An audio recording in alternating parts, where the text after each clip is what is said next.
पिछले अध्याय में हमने जाना कि शिव कोई साधारण देवता नहीं बल्कि सृष्टि से पूर्व की चेतना है। अब हम बढ़ते हैं उस रहस्य की ओर जहाँ शिव और शक्ति, चेतना और ऊर्जा एक दूसरे से मिलते हैं। यह मिलन केवल एक विवाह नहीं बल्कि संपूर्ण ब्रह्मांड की संतुलन व्यवस्था का आधार है। शिव वैराग्य की मूर्ति थे, कैलाश पर ध्यानस्थ रहते, श्मशान में विचरण करते और सांसारिक बंधनों से दूर रहते। उनकी पहली पत्नी सती, जो दक्ष प्रजापति की पुत्री थीं, योगबल से अपने शरीर का त्याग कर चुकी थीं क्योंकि उनके पिता ने शिव का घोर अपमान किया था।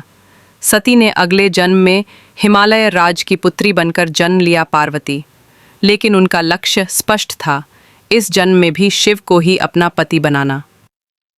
पार्वती बचपन से ही शिव की उपासना में लीन रहीं। जब वे युवती हुईं तो उन्होंने कठोर तपस्या आरंभ की।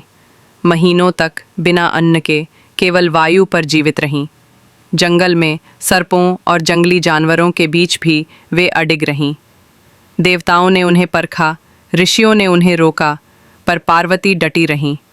उनका ये तप केवल प्रेम का नहीं बल्कि उस ऊर्जा का प्रतीक था जो शिव रूपी चेतना से मिलकर सृष्टि को गति देना चाहती थी।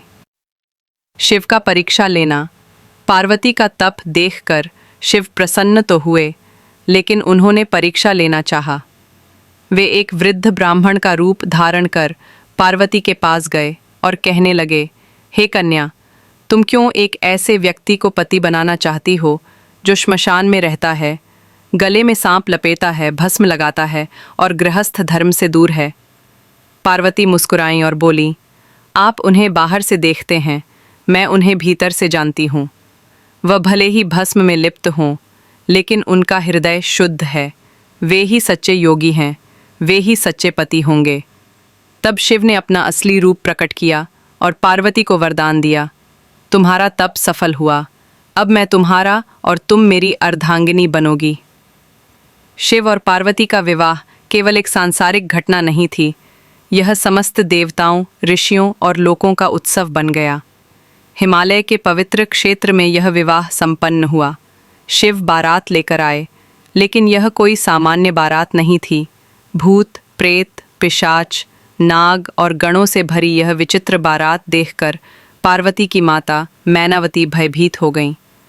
पर पार्वती ने मुस्कुराकर कहा, यही मेरे स्वामी हैं, वे रूप में नहीं भाव में सुंदर हैं। विवाह हुआ अग्नि को साक्षी मानकर, मंत्रों के साथ, ऊर्जा और चेतना के मिलन के रूप में। उस दिन से शिव और पार्वती एक हो गए, अर्धनारीश्वर के रूप में। अर्धनारीश्वर का रूप केवल आधा स्त्री और आधा पुरुष नहीं है, यह बताता है कि ब्रह्मांड में ऊर्जा और चेतना दोनों मिलकर ही सृजन कर सकते हैं। शिव निष्क्रिय चेतना है, शक्ति सक्रिय ऊर्जा। अगर शक्ति ना हो तो शिव केवल शव हैं, और अगर शिव ना हो तो शक्ति की दिशा नहीं होती। इसीलिए शक्ति को शिव की शक्ति कहा गया। यह सिद्धांत केवल दार्शनिक नहीं, जीवन का गूढ़ रहस्य है। हर पुरुष में स्त्री तत्व होता है और हर स्त्री में पुरुष तत्व। केवल दोनों का संतुलन ही जीवन को पूर्ण बनाता है। शिव और पार्वती के विवाह के बाद देवताओं को एक बार फिर संकट ने घेर लिया।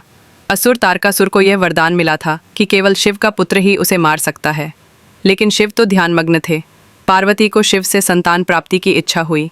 तब कामदेव को भेजा गया ताकि वे शिव का ध्यान भंग करें, लेकिन हम जानते हैं कि शिव ने तीसरे नेत्र से कामदेव को भस्म कर दिया। तब पार्वती ने अपनी शक्ति को साधा और शिव को अपने प्रेम से जागृत किया। उनका तेज, उनकी ऊर्जा शिव के तेज के साथ मिलकर एक महान पुत्र का निर्माण करती है, कार्तिकेय।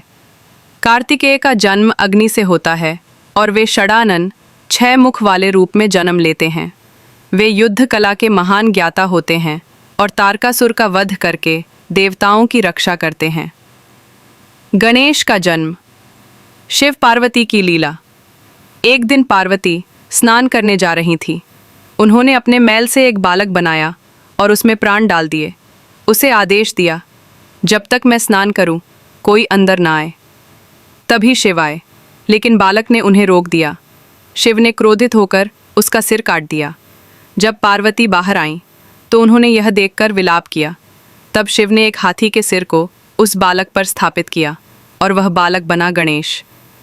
गणेश केवल शिव और पार्वती के पुत्र नहीं, वे संकट मोचक हैं। हर कार्य से पहले उनकी पूजा होती है। वे बुद्धि, विवेक और शुभता के प्रतीक हैं। शिव और शक्ति की कथा केवल एक प्रेम कथा नहीं, यह ब्रह्मांड का सिद्धांत है।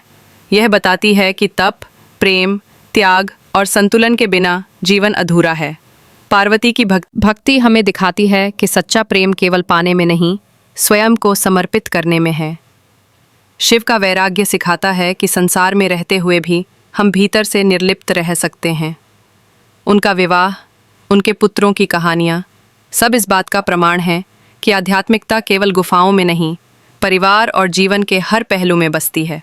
अगले अध्याय में जानिए शिव की लीलाएं, जब वे भस्मासुर सुदर्शन चक्र और जब उन्होंने नीलकंठ बनकर सृष्टि को बचाया। शिव रक्षक, विनाशक और भोलेनाथ। अगली प्रस्तुति में रुद्राष्टकमिदं प्रोक्तं विप्रेण हरतोषये ये पठन्ति नरभक्त्या तेषां शम्भुः प्रसीदति।